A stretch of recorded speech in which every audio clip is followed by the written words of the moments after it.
এখন বাজে সকাল 7:30 মতো। আমার অনেক সকালেই ঘুম ভেঙে গেছে। তো সকাল সকাল ঘুম থেকে উঠেই আমি আমার হাত পা মুখ ধুয়ে তারপরেই হচ্ছে যে রান্নাঘরে রান্না করতে গিয়েছিলাম।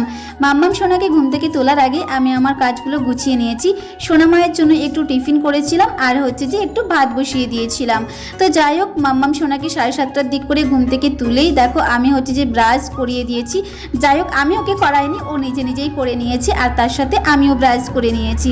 সকালে ঘুম থেকে উঠে কিন্তু ব্রাশটা আমার করা হয়নি, শুধু হাত পা মুখ এমনিই ধুয়েছিলাম।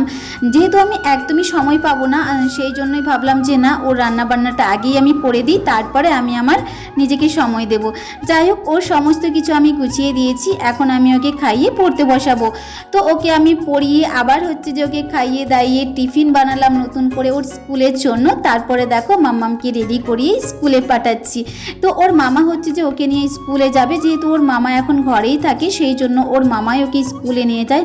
খুব মাঝে মাঝে আমি ওকে নিয়ে যাই, আর খুব মাঝে মাঝে কিন্তু ওর মামিও ওকে নিয়ে যেত। যখন ওর মামা কাজ করতো তখন হচ্ছে যে ওর মামি ওকে নিয়ে যেত স্কুলে, বা আমিও নিয়ে যেতাম। তো যাই হোক, চলো, ভাই তো নিয়ে চলে গেছে মাম্মামকে। আমার তো ভীষণ পরিমাণে এখন খিদেও পেয়ে গেছে। তো ভাবলাম যে না, মাম্মাম শোনার জন্য আমি একটু পোলাও করেছিলাম চিড়ের, তো ওটাই আমি একটু খাই।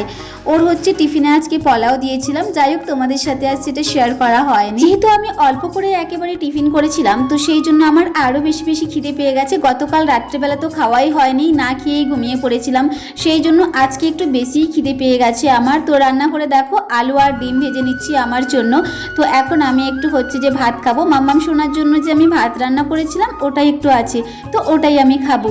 আর ভাই আর ভাইয়ের বউ ওরা দুজনে মিলে হচ্ছে যে মুড়ি খেয়ে নিয়েছে। তো চলো, আমি হচ্ছে যে এইদিকে দেখো আলু আর ডিমটা ভেজে নিচ্ছি, আর এইদিকে দেখো আমার বোন হচ্ছে যে রান্নার জোগাড় শুরু করে দিয়েছে। তো ওকে আজকে আমি বললাম যে বোন, ডিম দিয়ে বেগুনের ঝাল করে দাও, আর হচ্ছে যে উচ্ছে ভাজা করে দাও, ব্যাস, আর কিছু করার দরকার নেই। হালকা ফুলকা আজকে খেয়েই আমরা থেকে যাব। আমাদের সত্যি কথা বলতে সেরকম খাওয়া দাওয়ার কোনো আমাদের ঝামেলা হয় না, আমাদের যা হয় আমরা তাই মোটামুটি খেয়ে নিই, এই আর কি। এটাই যে জুটছে এটাই আমার কাছে কিন্তু অমৃত। কেননা একটা সময় সত্যি আমি খেতে পেতাম না, তোমরা প্রত্যেকেই জানো। আমার মেয়েকে আমি কিছুই খেতে দিতে পারতাম না, ফ্যান জল খাইয়ে আমি হচ্ছে যে ওকে রেখেছিলাম। ওকে আমি বলতাম, সোনামা এটা হচ্ছে যে দুধ, তুমি দুধ খেয়ে নাও।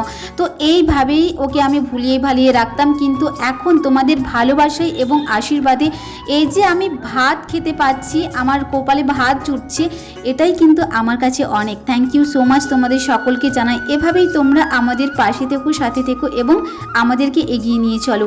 এই যে আমার মেয়েকে আমি ভালো রাখছি, ভালো খাওয়াচ্ছি, পড়াচ্ছি, সবটাই কিন্তু তোমাদের আশীর্বাদ এবং ভালোবাসার জন্য।